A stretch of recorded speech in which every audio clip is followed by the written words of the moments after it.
Fogler Library Special Collections Department is home to the University Archive, which chronicles the history of the university from its founding to the present day.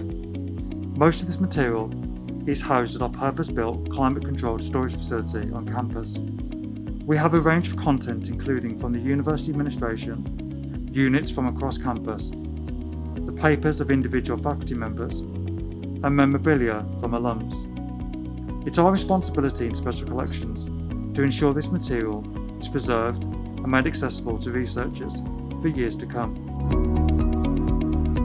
The majority of our records in our university archive are administrative files, documenting the decision-making and operations of the university. These records are vital for understanding what the powers that be thought about particular issues at the time. This particular entry is from the first meeting of the trustees of the State College of Agriculture and the Mechanic Arts, which happened on April 6, 1865, and documents the establishment of the college. One of our most important groups of records are from those of the Office of the President's Records.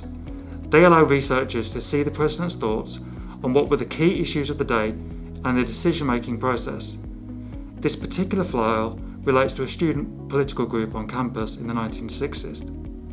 We also have a lot of university publications like these from Student Life, outlining the expectations for student behaviour in rather an amusing way. As well as official records, we also hold non-official records documenting the experiences of students on campus, which in a world before social media was often documented in scrapbooks like this one from the 1920s. As you can see, it includes a photograph of the student, in this case Purdy, memorabilia including his favourite tea and cigarettes, and they will offer a real personal perspective of campus life at a particular point of time in history. There's nothing like a photograph to bring history to life. I particularly enjoy looking at photographs of the campus, in particular students and also the buildings themselves. Many of our photographs have been digitised and made available online on our digital commons platform, which means they're accessible to researchers from across the globe in a way that simply is not possible with print. Sports has been a feature of campus life even since the early days of the campus. Some of our most widely used photographs are student athletes, coaches, facilities and teams. We often receive requests from family members, but also from various media outlets wanting to honour the exploits of former Black Bears. Media guides such as these are also extremely useful for compiling player stats and for headshots of players. We are also the custodian for many of the records of student groups on campus. Both official documents like this charter of the Honour Society, Phi Beta Kappa, and these programmes from events held by the UMaine Women Group. Visits to special collections to view the history of our groups will often form part of the induction process for new members. One of the things I really enjoy about working with the University Archive is being able to provide information on well-known events like when President Kennedy attended campus in 1963, but also to provide information on less well-known events and occurrences on campus over time. One of these is the Abenaki Experimental College, which really had a short life on campus but offered some really interesting courses. We're increasingly hearing from faculty interested in having their students conduct projects using such material on the hidden histories of the university. One of our most requested university collections in recent times has been that of the Women's Resource Centre.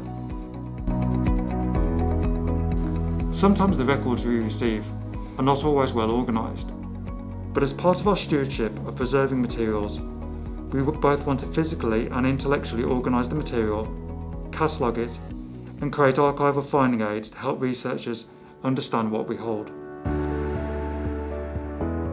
One of the key activities for special collections over recent years has been the digitisation of some of our most popular resources to make them available in digital commons for researchers to be able to access globally. This includes the Student Prism Yearbook, which I'm sure many of you will remember. We've digitised copies of these from the 1890s to the 1990s. The prisms offer a glimpse into student life at UMaine and the wider world. The background of the main campus is another series available digitally, starting in the 1880s to the modern day. The main campus is a treasure trove of stories for anyone interested in the history of UMaine.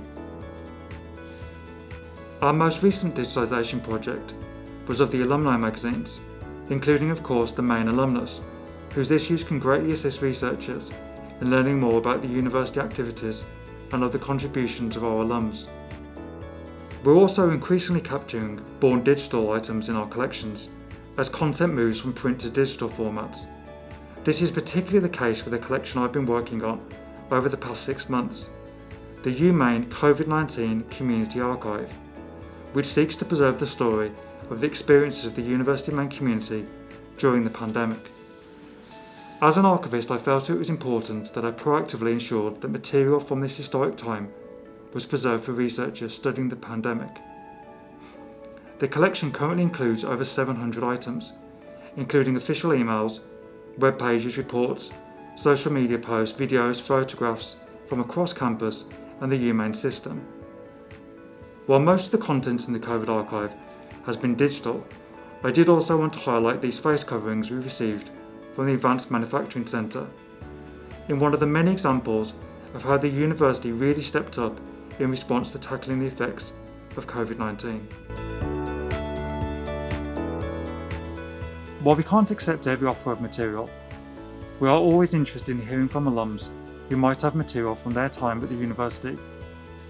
Please get in contact with Special Collections if you do have items you think we might be interested in adding to our collection. Finally, in normal circumstances, we'd like to welcome you back to Fogler Library, but unfortunately with COVID-19, this is just not possible at this time. But library staff are working hard on fulfilling requests, so please get in contact if you do have any research needs that Special Collections could help you with.